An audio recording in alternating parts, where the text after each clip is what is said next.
All right, so one more time with feeling. This is take two. The McDavid argument is still going on. And I had no intention of making another video. I actually made a nice video after that Hart video about how, yes, he should get the Ted Lindsay Award for being the best player in the league. The Ted Lindsay Award is voted on by the players that states this is the most outstanding player in the NHL. It is not an MVP award. The MVP award is the Hart, which is voted on by the writers and the sports media as to who has been the most valuable player to their team. They're not the same thing. Being the absolute best player in the league doesn't necessarily mean you're MVP. It means that on any given night you can be the best player. And here's an example of why. I came up with some numbers. Over the first 20 games he had this year, Connor McDavid's Oilers had a 7-11-2 record. He had 25 points. And at this stage it was, well, they're not winning, but it's not Connor's fault because Connor has to score if they're going to win. Number of these points were in losses. But again, whenever the team loses, the attitude is, well, yeah, but Connor can't do it by himself. Hold that thought, because in the second 20 games of the year, he has 4 goals and they win 10 games. Now, he had 10 goals in the first quarter of the season and they won 7. So this is where people, and I've seen people do it online, they kind of cook the numbers like, well, yeah, but he's all by himself out there. Okay, then why did they get better when his goal totals dropped? They had an 8-11-1 record in their third 20 games of the year, and he had 26 points. So here he is, he's getting better and better, and then the team's record is getting worse. This is when people will say, well, yeah, but that's because the Oilers just start relying on him, and he can't do it all by himself. Then you look at his last 4 games, he's got 5 goals, 5 assists. He's got 3 wins and an overtime loss, and what do people say? He's doing it all by himself. He doesn't have any help out there. Look how many points he's putting up on a team that sucks. Oh, okay. This is where I get confused, and I'm being genuine here. That, their overall record now is 34, 36, and 6, and he has 99 points, and that's admirable. But his place with those 34 wins, look, we've talked a lot about their specialty teams, right? Their special teams have been in the tank. He has something to do with that. So when people say, well, he has the most even strength points in the league, I go, yeah, how about his power play points? Last year he had 3 goals and 24 assists. This year he's got 5 goals and 12 assists on the power play. His power play time hasn't dropped. His goals per 60 minutes on the power play have gone up. His assists per 60 minutes on the power play have gone down. What are people going to say? Well, he can't do it all by himself. That's why his assists have dropped. Then how did he get 60 this year? He had 70 last year. Who did he have on his team last year that he doesn't have this year? Don't say Hull, because Hull was already in New Jersey. And there you go. This is where, for me, I just find myself looking at comment sections and going, this is why I don't like comment sections, because it just feels like, to me, fans of Connor McDavid want to have it both ways, and you can't. To say, well, the Oilers are all wrapped up in him. And last year, when they went into the Stanley Cup playoffs, I said the Oilers were more than just McDavid. They couldn't have got there just by McDavid alone. And I meant that. And yet, McDavid won the Hart, and I agreed with that. This year, they can't be missing the playoffs just by McDavid alone. I 100% agree with that. But he has played a role. There was a nice long run. He went without points and goals. He had a hat trick in his first game and then went a while without goals. And then he goes on sprees, and then he goes cold. And then he goes on another spree, and then he goes cold. And it's happened during this season. I went through the numbers. I went through every game. That's how I came up with this. I went through every single game along the way. And I didn't notice a huge tie between his production and a win for the Oilers, unless it was a 3, 4, or 5 point game. Times where he's had multiple point games and they've lost. But again, when they lose, Oiler fans will say, well, yeah, but McDavid can't do it by himself. And then when they win, they go, do you see what McDavid did? He did it all by himself. He had no help out there. There's this guy.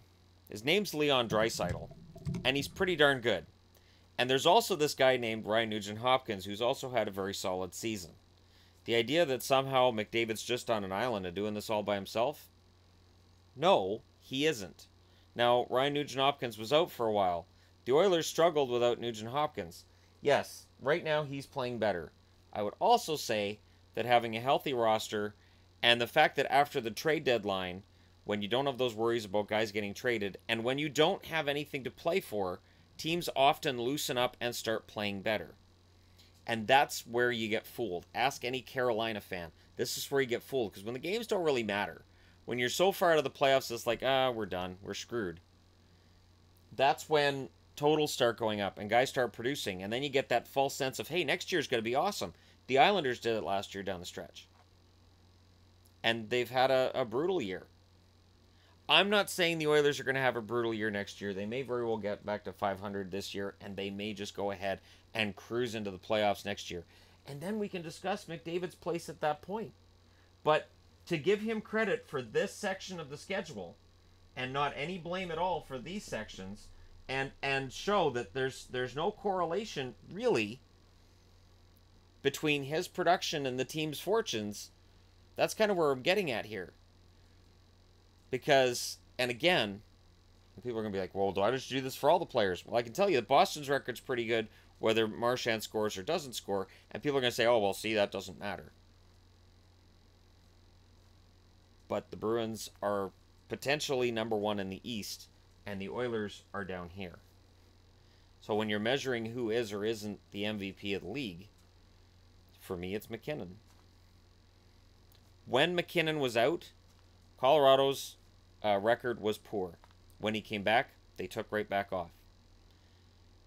And that's a big part of what makes that vote happen, is you're the MVP because when you're in the lineup, they're better. That's why Taylor Hall, New Jersey, makes sense.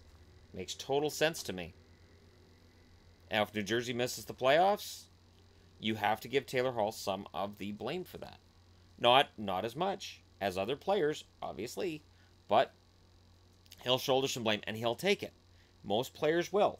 You're not going to see very many players at the end of the year that go, yeah, well, we didn't make it, but don't look at me, look at those guys. I did everything I could.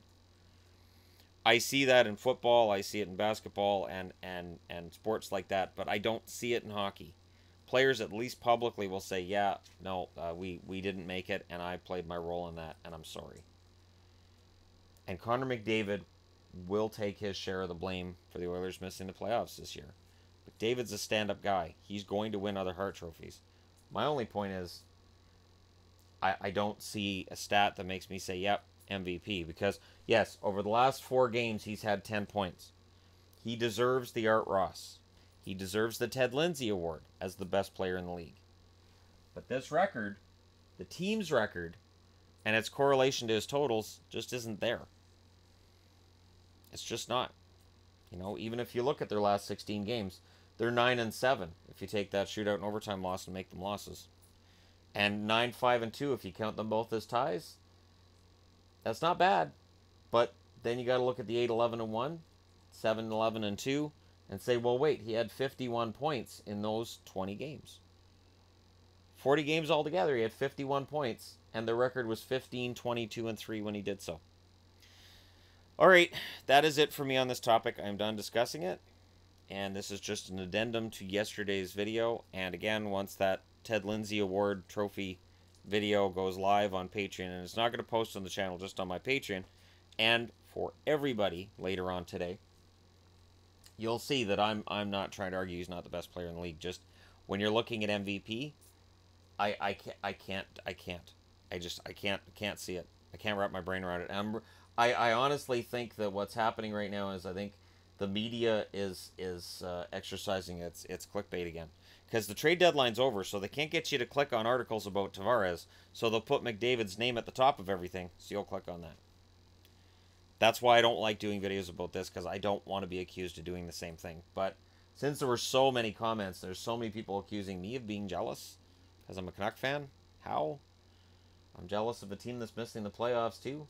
That's just sad that we're debating over which Canadian team we're more jealous of that has also missed the playoffs. Your team sucks. So does yours. You're jealous of the suck of my team.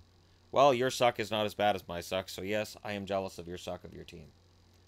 Doesn't make any sense.